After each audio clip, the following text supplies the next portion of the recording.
आप सभी का स्वागत है हमारे शो डेली टॉप 15 पर। आज हम 17 जून के जितने भी करंट अफेयर्स हैं उनके बारे में डिस्कस करेंगे और आज के करंट अफेयर्स की पीडीएफ आप डिस्क्रिप्शन में दिए गए लिंक से डाउनलोड कर सकते हैं। और डेली के करंट अफेयर्स के पीडीएफ के लिए हमारे टेलीग्राम ग्रुप को ज्वाइन कीजिए, जिसकी लिंक वीडियो के डिस्क्रिप्शन बॉक्स पर दिया गया। तो चलिए शुरू करते हैं आज 17 जून के डेली टॉप 15 क्वेश्चन पर। तो पहला क्वेश्चन है हमारा, international day of family remittance, पारिवारिक प्रेषण का अंतर्राष्ट्रीय दिवस कब मनाया जाता है? इसका आंसर है सी आंसर सही है हमारा। 16 जून को international day of family remittance day मनाया जाता है। और इस दिन को दुनिया भर में अपने लगभग 800 मिलियन परिवार के सदस्यों के जीवन को बेहतर बनाने के लिए 200 मिलियन से अधिक प्रवासियों द्वारा दिए गए योगदान को चिन्हित करने के लिए इस international day of family remittance को मनाया जाता है। और इस साल 2020 की थीम है building resilience in times of crisis. क्या है? Building resilience in times of crisis. इस साल 2020 की थीम है किसका? International day of family remittance का, जिसे मनाया जाता है 16 जून को। साथ ही बता दें कि इम्पोर्टेंस डे के बारे में बात हो रही है, तो इम्पोर्टेंस डे में 1 जून से लेकर 15 जून तक जो बनाया गया है, जैसे 1 जून को वर्ल्ड मिल्क डे मनाया गया, 2 जून को तेलंगाना की स्थापना दिवस मनाई गई, 3 जून को विश्व साइकिल दिवस मनाया गया और 4 जून को international day of innocent children victim of aggression मनाया गया, 5 जून को विश्व पर्यावरण दिवस मनाया गया और 7 जून को विश्व खाद्य सुरक्षा दिवस मनाया गया, 8 जून को विश्व महासागर दिवस मनाया गया, 9 जून को विश्व प्रत्यायन दिवस और 12 जून को विश्व बाल श्रम निषेध दिवस मनाया गया था और 13 जून को अंतर्राष्ट्रीय अल्बिनिज्म जागरूकता दिवस मनाया गया और 14 जून को विश्व रक्तदाता दिवस मनाई गई और 15 जून को विश्व वरिष्ठ नागरिक दुर्व्यवहार जागरूकता दिवस मनाया गया। तो दोस्तों 1 से लेकर 15 तारीख तक जितने भी इम्पोर्टेंस डे है आप उन्हें याद रखिएगा। हमारे पीडीएफ में आपको मिल जाएगा उसकी डिटेल्स, ठीक है।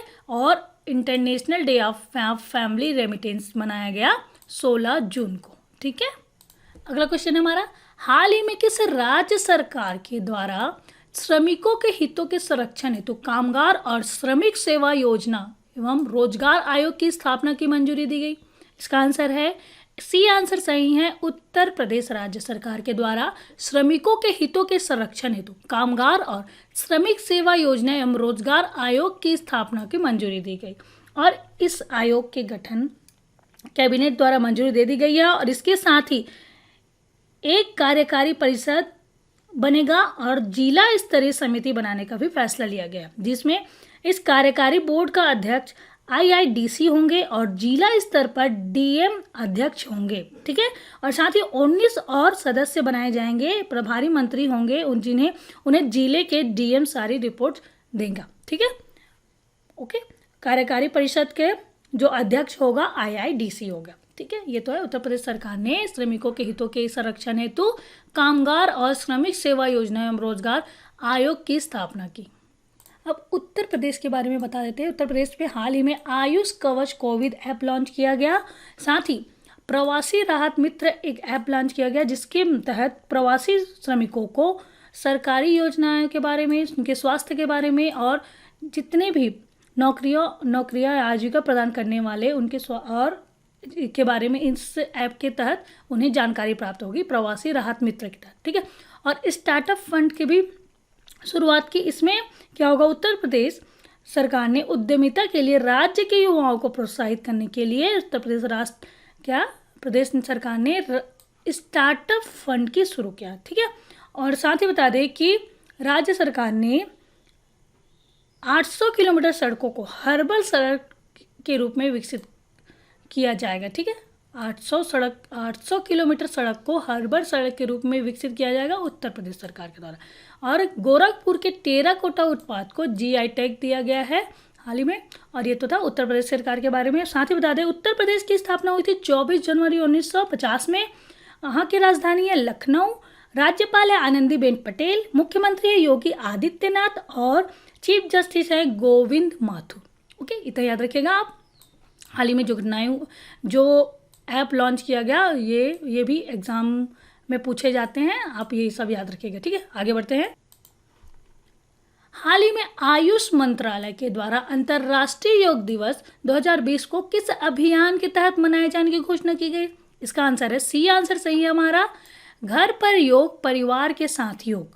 ठीक है, आयुष मंत्रालय ने घर पर योग परिवार के साथ योग अभियान के जरिए अंतर्राष्ट्रीय योग दिवस 2020 मनाने की घोषणा की है। ठीक है, और साथ ही इस वर्ष मनाया जा रहे अंतर्राष्ट्रीय योग दिवस का उद्देश्य है योग के स्वास्थ्य वर्धन और तनाव से राहत देने वाले पहलुओं पर प्रकाश डालना। और साथ बता दें कि जो अंतर्राष्ट्रीय योग दिवस है उसे 21 जून को मनाया जाएगा। कि कब मनाया जाएगा? अंतर्राष्ट्रीय योग दिवस को हर साल 21 जून को मनाया जाता है और इसे पहली बार 2015 में मनाया गया था। ठीक है, 2015 में पहली बार मनाया गया अंतर्राष्ट्रीय योग दिवस को और आयुष मंत्रालय के द्वारा मनाया जाता है। और इस साल इसकी अभियान की थीम रखा गया है घर पर योग परिवार के साथ योग। अगला क्वेश्चन है, IMD के प्रतिस्पर्धा रैंकिंग में भारत कौन से स्थान पर है? इसका आंसर है सी आंसर सही है हमारा, 43 स्थान पर है, 43वें स्थान पर है भारत। IMD की प्रतिस्पर्धा रैंकिंग में भारत है 43वें स्थान पर। साथ ही बता दें कि IMD का फुल फॉर्म है इंस्टीट्यूट ऑफ मैनेजमेंट डेवलपमेंट। ठीक है, और इसकी प्रतिस्पर्धा रैंकिंग हुई जिसमें भारत ने 43वां स्थान प्राप्त हुआ। कुल 63 देशों में भाग लिया। ठीक है, कुल 63 देशों की सूची में भारत का स्थान है 43वां और फर्स्ट स्थान पर है सिंगापुर, दूसरे स्थान पर है हांगकांग और तीसरे स्थान पर है USA। ठीक है, ये लिस्ट याद रखिएगा। और पिछले साल 2018 में भारत का स्थान था 44। ठीक है, कौन से नंबर पर था भारत? 44वें स्थान पर है और इस साल 2019 में 43वें स्थान पर है भारत। अगला क्वेश्चन है, विश्व आर्थिक मंच द्वारा जारी 2020 के तकनीकी दिग्गजों की सूची में कितने भारतीय कंपनियों को शामिल किया गया है? इसका आंसर है डी आंसर सही है हमारा, 2 भारतीय कंपनी को शामिल किया गया है।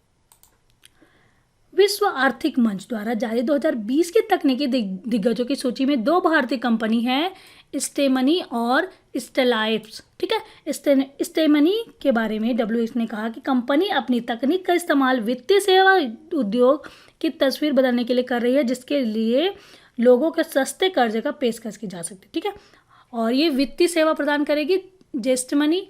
और जो स्टेलाइट्स है वो भारतीय कंपनी स्टेलाइट्स डाटा आधारित इंटरनेट सेवा प्रदान करेगी। ये वित्तीय सेवा प्रदान करेगी और ये डाटा आधारित इंटरनेट सेवा प्रदान करेगी जो किसान से उपभोक्ता तय डेयरी आपूर्ति श्रृंखला के डिजिटलीकरण का काम करेगी। ठीक है, स्टेमनी वित्तीय सेवा प्रदान करेगी और स्टेलाइट्स डाटा सेवा प्रदान करेगी, डाटा आधारित इंटरनेट सेवा प्रदान करेगी। ठीक है, और कुल 100 कंपनियों का नाम है जिसमें भारत की 2 कंपनी को शामिल किया गया है। ठीक है, टोटल 100 कंपनियों की लिस्ट है जिसमें से भारत की 2 कंपनियां हैं, स्टेमनी और स्टेलाइट्स।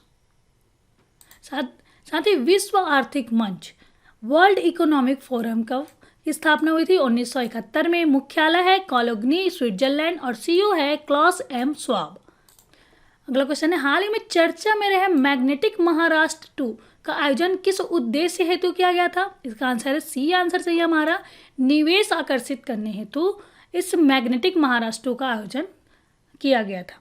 और महाराष्ट्र में मैग्नेटिक महाराष्ट्र 2 के तहत 12 देशों के उद्योगपतियों ने 16,000 करोड़ रुपए के विदेशी निवेश किया है और अमेरिका, चीन, दक्षिण कोरिया, सिंगापुर आदि देशों के उद्योगपतियों ने मुख्यमंत्री उद्धव ठाकरे व उद्योग मंत्री के सामने वीडियो कॉन्फ्रेंसिंग के माध्यम से इस पर अनुबंध पर हस्ताक्षर किया था। साथ ही बता दें कि महाराष्ट्र की राजधानी है मुंबई, राज्यपाल है भगत सिंह कोश्यारी, CM है उद्धव ठाकरे, मुख्य न्यायाधीश है न्यायमूर्ति दीपांकर दत्त। ये तो था महाराष्ट्र के बारे में। ठीक है, और मैग्नेटिक महाराष्ट्र 2 का आयोजन निवेश आकर्षित करने हेतु के उद्देश्य से किया गया था।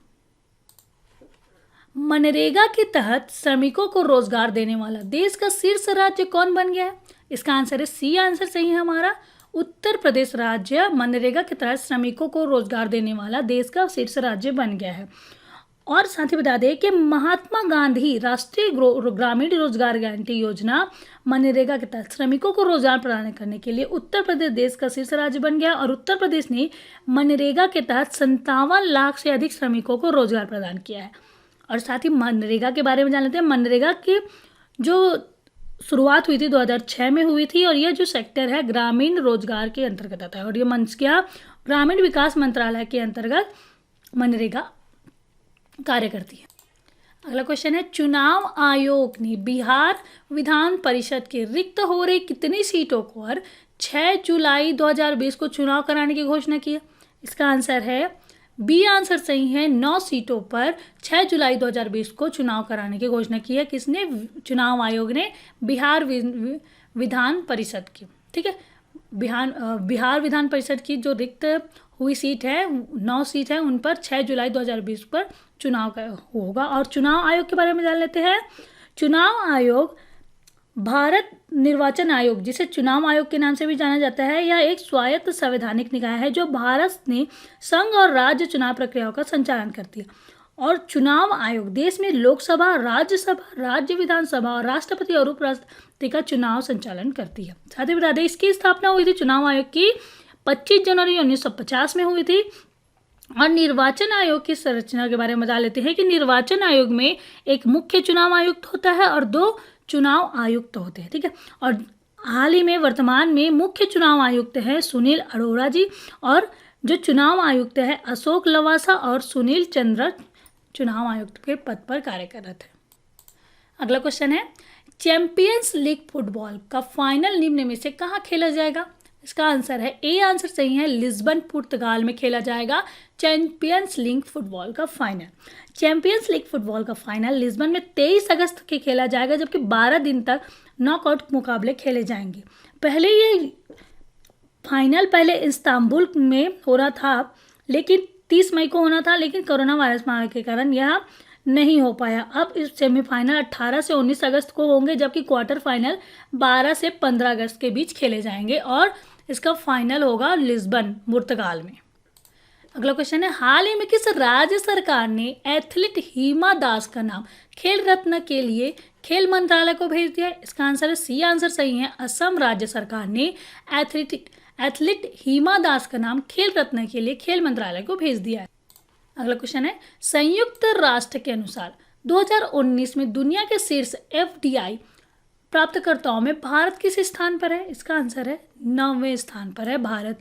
ओके, संयुक्त राष्ट्र के व्यापार एवं विकास सम्मेलन ने जारी रिपोर्ट के अनुसार भारत 2019 में 91 अरब डॉलर का प्रत्यक्ष विदेशी निवेश FDI हासिल करने के साथ वर्ष के दौरान दुनिया भर में 9वें स्थान पर है और पिछले साल 2018 में 12वें स्थान पर थे। ठीक है, और साथ ही बता दें जो संयुक्त राष्ट्र के बारे में जान लेते हैं। इसके मुख्यालय है जिनेवा, स्विट्जरलैंड। इसकी स्थापना हुई थी 30 दिसंबर 1964 में और हेड है मुखी कितायू। पेप्सिको फाउंडेशन ने पश्चिम बंगाल और महाराष्ट्र के उच्च जल संकट वाले इलाकों में साफ पानी पहुंच सुनिश्चित करने के लिए कितने लाख डॉलर का निवेश करेगा? इसका आंसर है सी आंसर सही है। 30 लाख डॉलर का निवेश करेगा। पेप्सिको फाउंडेशन ने हाल ही में कहा कि लोगों के साफ पानी तक पहुंच सुनिश्चित करने के लिए 30 लाख डॉलर का निवेश करेगा और पश्चिम बंगाल और महाराष्ट्र के उच्च जल संकट वाले इलाकों में महिलाओं की मदद करेगा और कृषि समुदाय तक भी पानी पहुंचाएंगे। ठीक है, पेप्सिको फाउंडेशन की ओर से देश में किया जाने वाला यह निवेश उसकी 2030 तक दुनिया भर में 10 करोड़ लोगों तक साफ पानी पीने के पहुंचाने की का ही एक हिस्सा है। और पेप्सिको फाउंडेशन ने कहा कि उसने 2006 में अभी तक 4.4 करोड़ से अधिक लोगों को साफ पानी तक पहुंचाने की सुनिश्चित करने की मदद कर रही है। ठीक है, और साथ ही बता दें पेप्सिको फाउंडेशन के भारतीय परिचालन के अध्यक्ष हैं अहमद अल शेख। ठीक है, अगला क्वेश्चन है किस IIT संस्थान के शोधकर्ताओं ने सार्वजनिक स्थानों पर सामाजिक दूरियों की निगरानी हेतु एक आर्टिफिशियल इंटेलिजेंस आधारित साइबर फिजिकल प्रणाली की विकसित किया है? इसका आंसर है IIT खड़गपुर ने आर्टिफिशियल इंटेलिजेंस आधारित साइबर फिजिकल प्रणाली विकसित किया है जिसमें सार्वजनिक स्थानों पर सामाजिक दूरियों पर निगरानी हेतु एक साइबर फिजिकल प्रणाली विकसित किया है IIT खड़गपुर ने। हाल ही में वयोवृद्ध दीनू रणदीवे का 95 वर्ष की आयु में निधन हो गया। वह एक पत्रकार थे। ए आंसर सही है हमारा। दीनू रणदीवे एक पत्रकार थे जिनका हाल ही में निधन हो गया और उन्हें पिछले साल ही मंत्रालय विधिमंडल वार्ताहर संघ और मुख्य मुंबई प्रेस क्लब की ओर से लाइफ टाइम पुरस्कार दिया गया था। ठीक है, किन्हें? दीनू रणदीवे को, जिनका 95 साल की उम्र में हाल ही में निधन हो गया। वह एक पत्रकार थे। और आज का हमारा लास्ट क्वेश्चन है, हाल ही में पूर्व क्रिकेटर मैट पूरे का 90 साल की उम्र में निधन हो गया, वह किस देश से थे? इसका आंसर है सी आंसर सही है, न्यूजीलैंड से थे। न्यूजीलैंड के पूर्व क्रिकेटर मैट पूरे का 90 साल की उम्र में निधन हो गया। ठीक है, तो दोस्तों ये तो था डेली टॉप 15 करंट अफेयर्स जिसके बारे में हमने डिस्कस किया। आज का वीडियो कैसा लगा प्लीज़ हमें कमेंट करके बताइए। अच्छा लगे तो प्लीज़ लाइक कीजिए और ज़्यादा से ज़्यादा अपने दोस्तों को शेयर कीजिए। अभी तक आपने हमारे चैनल को सब्सक्राइब नहीं किया है तो प्लीज़ सब्सक्राइब कीजिए और डेली की नोटिफिकेशन के लिए हमारे बेल आइकन को प्रेस कीजिए। और उसके साथ ही कल फिर मिलते हैं एक नए वीडियो के साथ। तब तक के लिए good day, bye, thank you.